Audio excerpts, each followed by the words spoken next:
Olá, boa noite. Começando a nossa live, esperando aí o pessoal aparecer.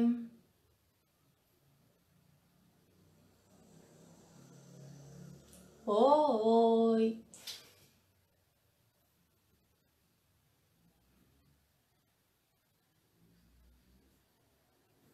Começando a live agora. Tá entrando gente. Já temos 4 aí presentes, 5 e aumentando. Como é que estão, pessoal? Boa noite, Rome. Que bom contar contigo. Olha, Marcinha, não consigo enxergar muito bem vocês hoje. A Janice, prof. Quem mais tá por aí? Deem um oizinho. E aí, pessoal? Oi, Cristiana, boa noite. Rolandinho. Oi, Tânia. De longe, né? Que bom te ver. Marcinha, olha só, Irene. Saudade de vocês. E aí, pessoal, como é que passaram esses dias agora de novo, né? Passaram bem? Angustiados, nervosos, preocupados? Ai, ai, a Verinha tá junto. Oi, minha querida, tô com saudade de correr contigo na rua, né? Vai com a Marcinha também, tô com saudade das nossas corridinhas. Correr faz bem, gente, né? A gente aprende umas coisinhas. Ó, garopaba. Oi, Verinha. Bom, pessoal, e aí, né? Na última live eu contei umas histórias, né? E hoje eu vou. Ainda bem que eu contei todas logo de uma vez, que eu já me emocionei tudo que tinha pra me emocionar. Já. Já achei que não devia ter contado, mas eu vou aproveitar algumas coisinhas daquelas pra gente conversar um pouquinho, porque eu andei pensando assim, ó, a gente tem uns conceitos às vezes, a gente se afasta muito da realidade. Oi, Marcinha, saudade das corridinhas, Sabe que com as corridas, né, a gente aprende uma coisa muito interessante, né? Não sei se quem é corredor sabe, né? A gente não pode dar todo o gás de uma vez só, né? A gente tem que ir devagar, a gente tem que segurar a onda, né? Pra gente dar o nosso gás todo no final. E assim é agora, né? A gente não pode esperar que as coisas se resolvam, a gente tá numa corrida, né? Uma corrida contra o tempo, uma corrida contra. Oi, Orson, que bom te ver, fico feliz lá de Matão, São Paulo, né? Olha, nós estamos indo longe, né? Então, como eu disse, né? Nas corridas a gente não pode dar esse gás todo, né? A gente agora tá numa corrida contra o tempo, né? Contra a para tentar alcançar uma solução para essa situação. Então a gente tem que ir devagar, a gente tem que segurar o fôlego, respirar, né? Quem corre sabe, tem que respirar. E a gente já falou nesses dias da respiração, né? A importância da gente acalmar, ter estratégias para se acalmar, né? E eu já disse para vocês que eu medito, né? Tô meditando, medito 3 vezes ao dia, agora eu dei uma aumentada nas meditações para ver se eu me centro, né? Que a gente precisa se centrar para enfrentar as coisas, respirar, sempre lembrando de soltar primeiro antes de começar a respirar. Então, eu contei aquele monte de história para vocês e como eu disse, foi bom eu ter contado todas de uma vez só, que eu já me emocionei o que tinha para me emocionar. E eu queria falar algumas coisinhas do tipo assim, ó, a gente às vezes se ilude muito com as pessoas e com a gente mesmo porque a gente faz umas idealizações, a gente não olha a realidade. E agora esse momento também é um momento importante da gente aprender a olhar o real e sair da ilusão, né? Então assim, ó, é uma coisa básica, ninguém é bom o tempo todo, né? Assim como ninguém é mal o tempo todo. Nós somos seres humanos e nós não somos perfeitos. Nós estamos no nosso processo de evolução e isso serve para nós individualmente e serve também para as pessoas que convivem com a gente, né? Então, às vezes a gente tem aquelas idealizações, aqueles desejos, eu queria que o fulano fosse assim, o ciclano não podia ter feito isso, e isso muito forte, principalmente com as questões do nosso passado, né? Tal coisa não podia ter acontecido. Eu não tô olhando pro real e eu tô perdida nas minhas idealizações, né? E quando eu olhar pro real, eu ganho força. Quanto antes eu integrar o real e entender que as pessoas podem fazer o que elas quiserem na vida delas, né? Mesmo que a gente não concorde. A gente tem o livre-arbítrio, que é uma faculdade que todo ser humano tem, né? Que Deus nos dotou do livre-arbítrio e a gente escolhe os nossos caminhos. Então a gente tem direito de pensar, e nós somos diferentes. Apesar de nós todos sermos iguais diante do nosso Pai Criador, né? Diante de Deus, nós somos diferentes em essência entre nós. Cada um de nós teve experiências diferentes de vida. E todas essas experiências são importantes. E isso é importante a gente começar a valorizar. Porque a gente às vezes quer excluir coisas, né, da nossa vida. E excluir nos deixa mais pobres. Com Bert Hellinger, né, tive a oportunidade de aprender as ordens do amor, né? E uma delas que ele coloca que funcionam dentro dos sistemas familiares, e não só dentro dos sistemas familiares, funcionam em todos os núcleos, inclusive entre a gente, é o pertencimento. Então, vamos dizer assim, a regrinha geral da lei é que quando ela é aplicada dentro de uma família, quer dizer que todo aquele que nasce ali, em termos globais, gerais, tem o direito de pertencer. Oi, Maria Luísa. Mas, e que as exclusões, elas geram problemas entre os membros atuais e entre os descendentes, né? Mas a gente também, todas as coisas e todas as circunstâncias da nossa vida, elas pertencem, elas aconteceram e a gente não pode excluir, né? A gente tem que integrar. Tem um ditado popular, né, bem conhecido, antigo, o aceita que dói menos, né? Quanto antes a gente olhar para as coisas e compreender que elas fazem parte da vida e que todas as pessoas, mesmo as que nos pareçam más, mesmo as que nos pareçam inconsequentes, inconscientes, todas as pessoas estão a serviço da vida. Aliás, o que é bom e o que é mal, né? Isso também é outra questão que os filósofos se debatem, né? Há milênios, há séculos e tudo mais, né? O que é bom e o que é mal? Porque, na verdade, uma coisa que aparentemente pode nos parecer boa, ela pode ter resultados desastrosos no futuro. E uma coisa que, num primeiro momento, pode nos fazer mal ou parecer que é ruim, oi, Maristela, no futuro, ela pode ter um resultado positivo. Então, isso tudo que a gente está vivendo, né? Às vezes eu penso, hoje mesmo eu estava conversando com o Arthur, né? Porque ele deu uma caidinha no humor hoje, né? E que é normal a gente ter, né? Até e para as crianças e adolescentes é pior ainda. Aí eu estava conversando para ele que talvez eu seja muito otimista, mas a gente está diante de uma situação que vai ter muita dor e estamos vivenciando dores, mas que no futuro isso pode ter um resultado positivo. Se a gente conseguir fazer as mudanças individuais e coletivas necessárias, esse mal vai ter um resultado positivo. E se a gente entende que ninguém morre, né?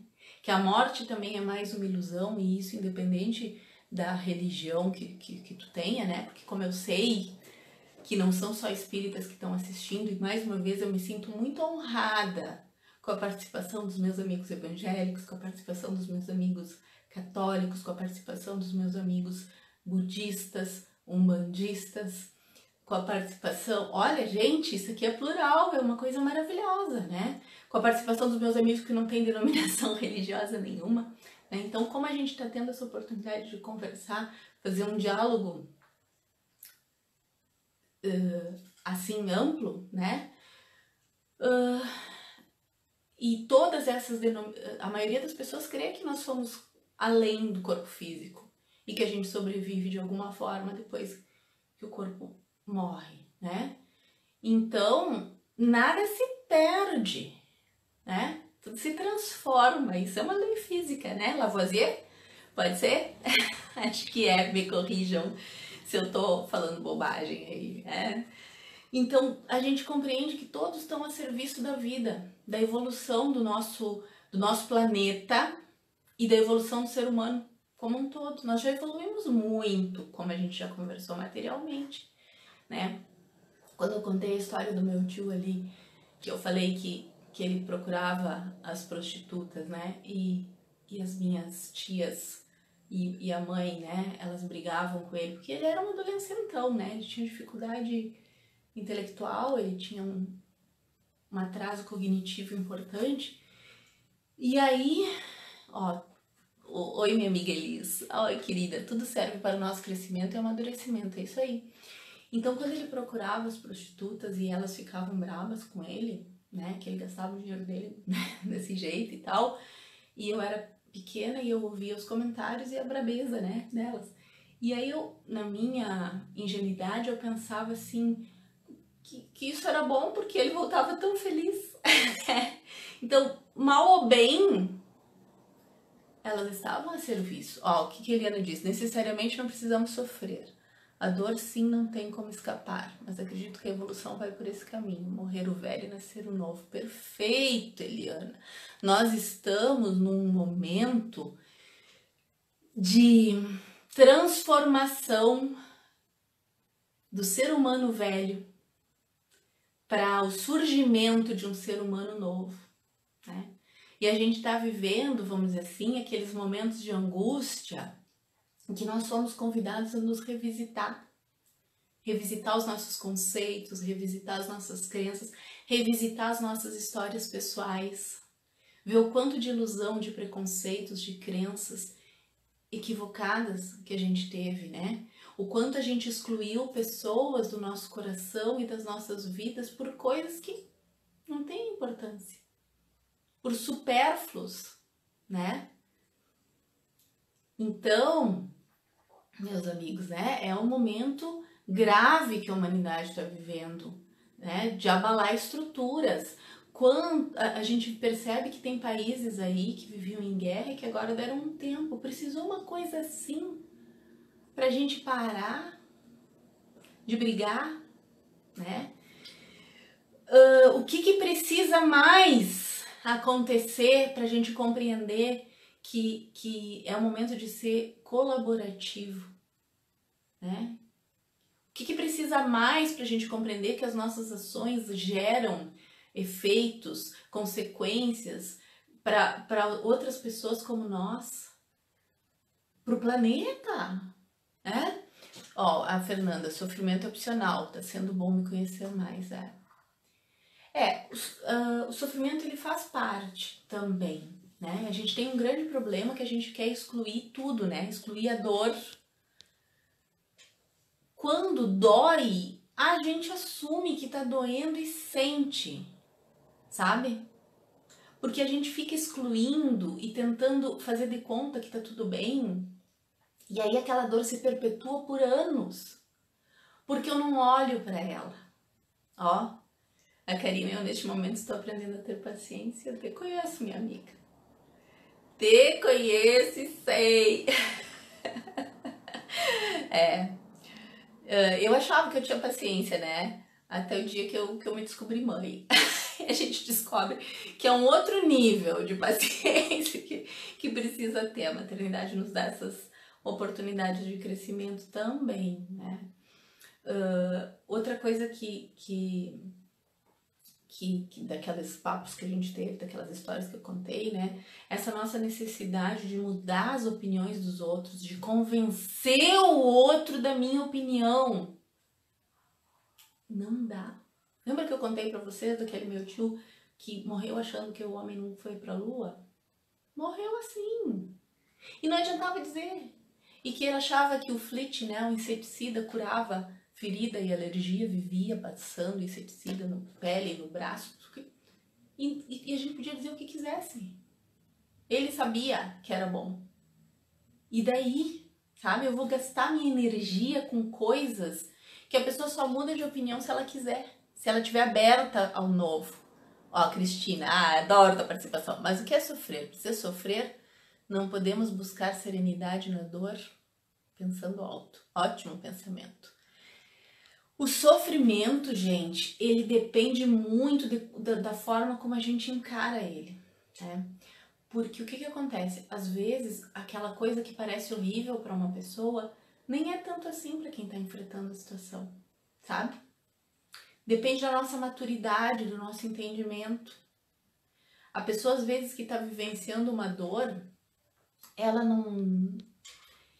Aquilo passou, aconteceu, ela tá tão envolvida que ela não sente isso daquela forma. É a nossa projeção quando a gente olha para o sofrimento do outro. E a gente tem uma dificuldade muito grande de olhar o outro sofrendo, né? Isso tem a ver com o fato da gente aceitar, não aceitar o destino ou as condições da vida do jeito que ela é. Bert Hellinger tem uma frase que eu acho assim, ó, chocante, ela foi chocante, mas ela é extremamente verdadeira. Ele dizia assim, ó, quem tem pena acusa a Deus. Então, pena é diferente de compaixão. Vamos ver o que Elis colocou. Isso tudo parece que se fazia necessário. Por incrível que pareça, um mal necessário, até a natureza agradece. O quanto a poluição diminuiu, isso é só um dos exemplos. E a Fábia, e lá de Pelotas, né, Fábia? Estou aprendendo isso a duras penas. A gente aprende a duras penas. Porque aquilo, né, quando tá tudo certo, a gente não dá valor, né? Então, o papo, assim, ó, do Hellinger, voltando lá do pena, né? Quando a gente olha para uma pessoa e acha, coitadinho, eu tô excluindo essa palavra do meu vocabulário, né? Às vezes escapa. Mas o coitadinho, ninguém merece, né? Às vezes eu digo brincando, mas diante de uma situação séria, fulano não merece isso. Se a gente tá passando por uma situação, não tem ninguém coitado, não. Porque quando eu digo coitadinho, né, eu tiro a força daquela pessoa. Eu tô dizendo que aquela pessoa não tem condições de suportar e de enfrentar aquela dor. De enfrentar aquela situação, que falta força para aquela pessoa. Então, em vez de ajudar, né, eu tô acusando Deus, que Deus está sendo injusto com aquela pessoa, Deus está fazendo uma coisa terrível, e Deus é soberanamente justo e bom, né? Pelo menos Deus, as forças superiores que regem a vida, sei lá como queiram chamar, né? É soberanamente justo e bom, num nível que escapa a nossa compreensão, né? Então, quando eu acho que as condições que estão postas, aquela pessoa não merece, eu estou dizendo que Deus está fazendo errado. Há formas, claro, não estou dizendo que por isso a gente tem que aceitar tudo e não fazer nada para mudar a situação nenhuma. Não, é diferente, né? Jesus já dizia, ajuda-te que o céu te ajudará. A gente tem que fazer a nossa parte. Mas há situações que a gente não tem como mudar. E aí a gente tem que confiar na força das pessoas. E a gente tem forças próprias, forças individuais, que a gente construiu, e para quem é reencarnacionista, a gente acredita que a gente construiu a nossa existência, as nossas forças, a nossa história ao longo de milênios de evolução. E para quem não é reencarnacionista, a gente tem forças que a gente construiu nessa existência mesmo, das experiências que a gente passa, né? Que a gente passou. E além disso, nós temos a força do nosso sistema familiar. Porque a gente entrou naquela família por alguma razão, né? E também, além disso, a gente recebe a vida deles. E ao receber isso em termos biológicos mesmo, quando há a fusão daquele espermatozoide, daquele óvulo, a gente recebe informações. E isso a gente já falou, a epigenética explica. Gostaria muito que quem puder ler um pouquinho, estudar um pouquinho a respeito, né? A gente recebe informações que são passadas para nós, né? E aí vem junto essa força dos nossos antepassados, porque nós somos o sucesso do nosso sistema familiar. Olha só quantas lutas, quantas dores, quantas dificuldades aquele grupo de pessoas e milhares de pessoas que vieram antes de nós enfrentaram para possibilitar que a gente estivesse aqui vivo, fazendo a nossa parte hoje, né? Olhando do ponto de vista terreno exclusivamente, né? Se a gente for olhar do ponto de vista espiritual, tem mais coisa aí, né? Pra gente falar. Então, né? Tá tudo certo. É difícil a gente entender isso e acolher as histórias das pessoas que passaram pela nossa vida, das pessoas que passaram pela nossa família, sem querer que tenham sido diferente, que tivessem feito diferente, né? Porque era o que dava. Com a história que eles tinham, a gente não sabe as histórias que as pessoas carregam. A gente olha e faz os nossos julgamentos, né? Oi, Lourdes, que bom estar te ouvindo. Adoro te ouvir, Elisiane. Elisiane, tu tá em... Ai, meu Deus, uma cidadezinha ali perto de Alegrete, né? Se não me engano, agora eu me esqueci o nome. Enfim, né? Quando a gente quer excluir a dor, né? Facilitar os caminhos também, a gente às vezes com os filhos, com os parentes, com os amigos, a gente quer facilitar e excluir a dor.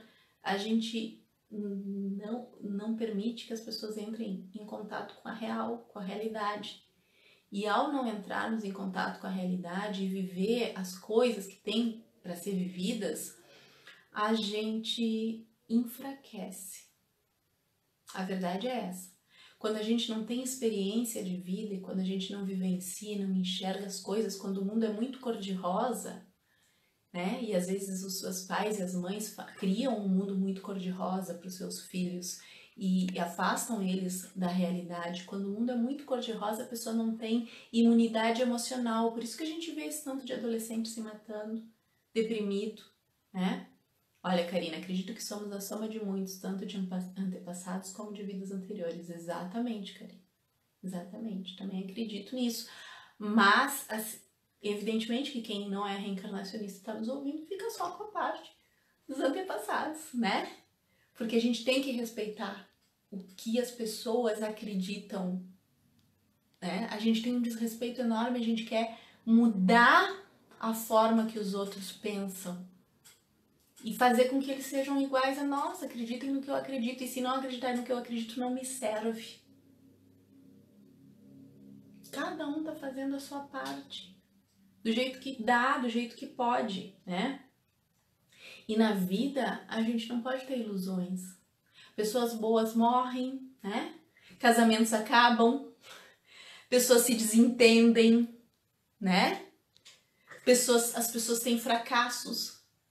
E isso são fatos que se a gente olhar sem julgamento, porque a gente bota as nossas emoções nisso, vamos olhar para os fatos, exclui as emoções. Oi, Lidiane, sabe que esses dias eu pensei em ti, agora eu vou ter que contar porque eu pensei em ti.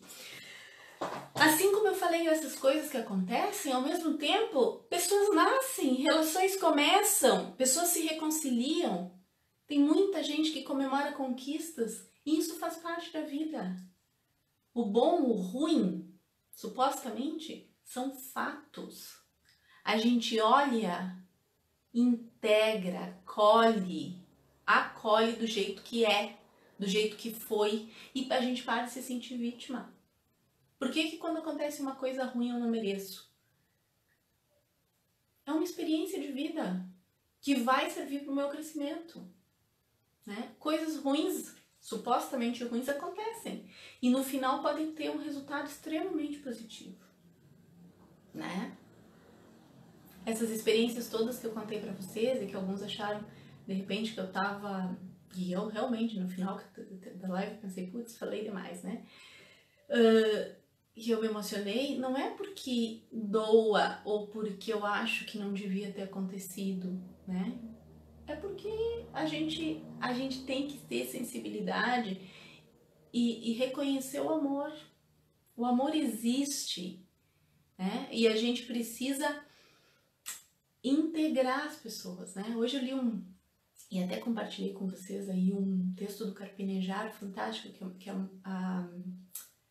A tia dele tava com... Oi, Marta Sagrado, que bueno escuchar-te. Ai, gratidão. Saudade das tuas mãos, faz muito tempo que eu não tenho as tuas mãos. A Carpinejar contou que a tia dele tava com coronavírus, né? E ela passou muito mal aí, né? Teve muitos dias na UTI com dificuldade de respirar, parece que agora ela tá melhor. E aí ele disse que se deu conta, que a tia tem mais de 80 anos, que ele nunca disse pra ela que ele amava ela. E a gente vive a vida assim, né? Preocupado com supérfluos, olhando para coisas que não são realmente importantes. É hora da gente levar esse sacode da vida, né? E começar a olhar para o que realmente importa. Eu vejo muito pai, muita mãe enlouquecido porque não tem os tarefas da escola, alguns, né? Não tem, alguns grupos escolares já se organizaram, outros não, e eu vejo muitos pais têm que ocupar o tempo deles e não sei o quê. Será que tem tudo isso? Né? Porque eles também estão cheios de angústia. Vocês já sentaram com eles e conversaram, né? E deram colo mesmo para os grandinhos, eles precisam, né? Às vezes falta essa conexão. O que tu tá sentindo? Como é que tu tá? Às vezes eles estão irritados dentro de casa, mas é por causa disso. Porque eles estão com medo, e a gente tá cobrando tarefa.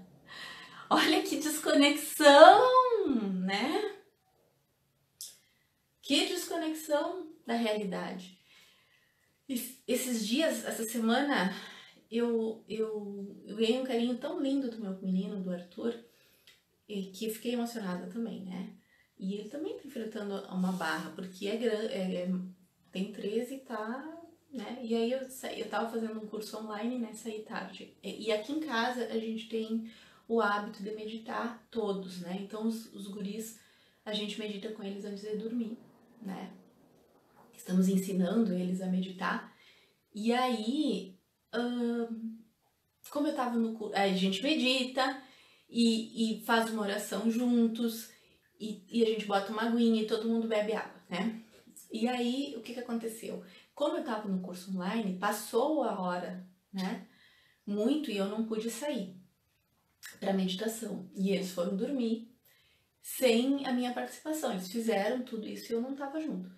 Aí quando eu abri a porta, assim, nesse ambiente aqui que eu tava, que a gente tá, eu abri a porta, assim, eu olhei e tinha um copinho de água, né, pra mim, ali do lado de fora, né, que eles não entraram.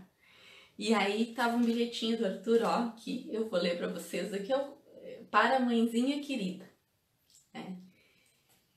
Aquilo ali, assim, ó, aqueceu o meu coração, porque o menino com 13 anos, né, tem uma gentileza dessa. Então, a gente é gentil com eles porque aqui a gente prima pela gentileza. Se fala com educação, né? Às vezes ele dá uma escorregada, não vou dizer que eu não subo num porco de vez em quando e xingo, claro. Mas a gente precisa, né, ser mais educado dentro de casa. Por que tem que usar a educação só fora? Eu vou olhar aqui, pular que eu pulei nos comentários. Vamos ver aqui, a Cris, o que ela disse?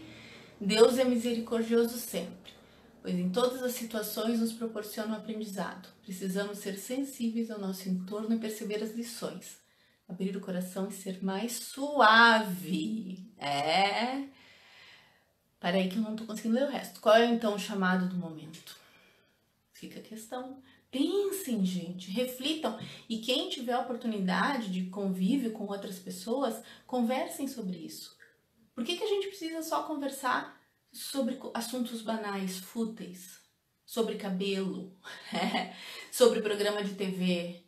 Por que em casa a gente precisa conversar ou falar de alguém? Vamos, né? Vamos conversar sobre coisas mais que levem, né? A Silvia tem adorado esse momento. Que bom, Silvia, que bom. É hora da gente deixar de ser tão infantil, né? Tão infantil. É hora da gente também acolher nos nossos corações as pessoas do jeito que elas são, do jeito que elas podem ser, as pessoas que fizeram parte da nossa história. as histórias que a gente viveu, né? Todas as histórias, as difíceis, as bonitas, as engraçadas, né? As dolorosas, tudo isso faz de nós o que a gente é. E de tudo a gente pode tirar aprendizado se a gente integrar. Mas se eu quiser excluir, eu não cresço, né? Quando eu estou excluindo, eu não cresço nada. Olha, Elis, ótimo te ouvir, te aconselho um canal no YouTube, quem sabe um dia. Ai, ai. A Elis foi minha colega de aula, gente. Elis é prof, né, Elis? Ah, eu fiz magistério, né? Muita gente não sabe disso, porque eu não segui a carreira profissionalmente, mas eu tenho coração, no meu coração tem um espaço muito grande para os professores.